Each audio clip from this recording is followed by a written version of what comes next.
ومن يأمنك يا دنيا الدوام আমর ইবনে আস রাদিয়াল্লাহু আনহু বলছেন, ইয়া রাসূলুল্লাহ, যখন ফিতনার যুগ আসবে আমি কি করব?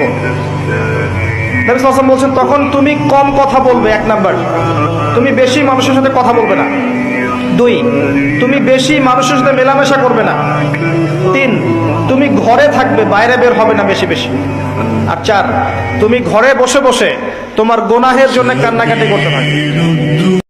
ومن يأمنك يا دنيا الدوام আমর ইবনে আস রাদিয়াল্লাহু আনহু বলছেন, ইয়া রাসূলুল্লাহ, যখন ফিতনার যুগ আসবে আমি কি করব? নবী সাল্লাল্লাহু আলাইহি ওয়াসাল্লাম বলছেন, তখন তুমি কম কথা বলবে। এক নাম্বার, তুমি বেশি মানুষের সাথে কথা বলবে না। দুই, তুমি বেশি মানুষের সাথে মেলামেশা করবে না। তিন, তুমি ঘরে থাকবে, বাইরে বের হবে না বেশি বেশি। আর চার, তুমি ঘরে বসে বসে তোমার গুনাহের জন্য কান্নাকাটি করতে থাকবে।